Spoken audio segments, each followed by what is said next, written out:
This is Channel 2 Action News at 6 p.m. Coverage you can count on. A daring escape for a man held hostage for nearly a week, all while police surrounded some of his alleged kidnappers. Good evening, everyone. I'm Jovita Moore in for Monica Pearson. And I'm John Pruitt, and tonight we've learned that Juan David Arce Flores managed to fight off one of his alleged abductors while just miles away, police surrounded two other suspects who arranged a late-night pickup of ransom money, a confrontation that turned deadly. New at 6, Channel 2 investigative reporter has the exclusive details behind the kidnapping and the escape. Let's go now to Mark Winne. Well, John, Arce Flores is not totally free of problems. His lawyer told me here outside the Gwinnett County Jail a short while ago that she has met with him.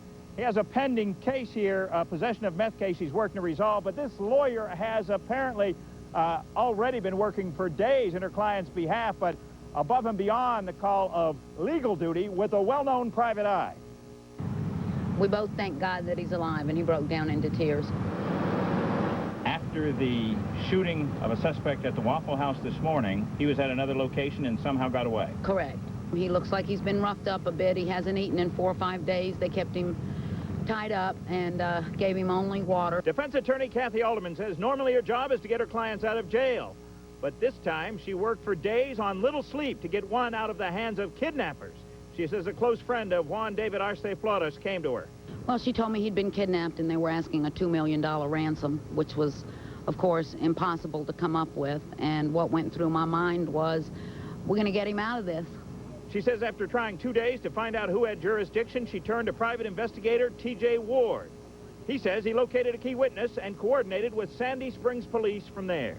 And I have to say that the Sandy Springs Police Department has been fabulous, fabulous. They took charge right away. The information that I got, I turned over to the Sandy Springs Police. At one point, Ms. Alderman says she put up $50,000 of her own cash as a possible down payment to the abductors, hiring off-duty police to guard her at home. She says the money is back in a safe place. I would have done this for any human being, but since he is a client, I was not gonna let them win. She says Arce Flores told her after the Waffle House shooting, 2 of his 3 guards left, and he overpowered the one who stayed behind and fled in a daze to a church. But because he looked so rough, the church called the police, and the police came and took him into custody and saved him. Did you expect this one to turn out with a living victim? I was in hope that we would, from the information that we were communicating back and forth in our work with law enforcement. And T.J. Ward seemed to go out of his way to praise the work done by the Sandy Springs, Gwinnett, and Cobb Police. As for what made the kidnappers apparently think that Arce Flores might have $2 million, well, Kathy Alderman said there's an ongoing investigation. Some information is still privileged. Got the impression there's still a lot we don't know about this one. Reporting live, Mark Winne, Channel 2 Action News. The planned ransom drop for Arce Flores turned deadly when police moved in to arrest the suspected kidnappers. Channel 2's Jody Fleischer is live in Sandy Springs with that part of the investigation. Jody? Well, Jovita, as Mark just mentioned, there are many things even the police here in Sandy Springs still don't know about this case, but they are relieved that Juan Arce Flores was found alive, especially given the violent ransom exchange and kidnapping that lasted almost a week.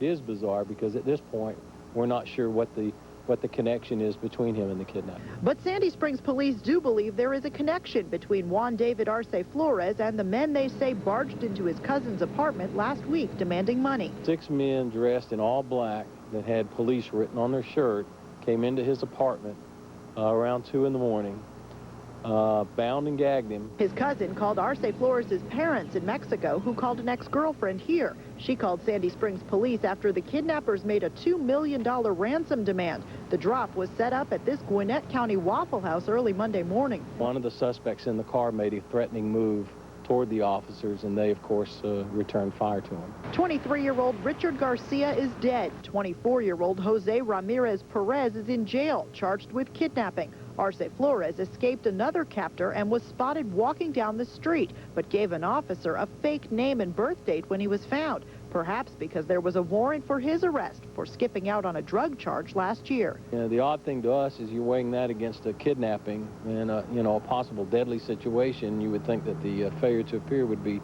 less of a priority.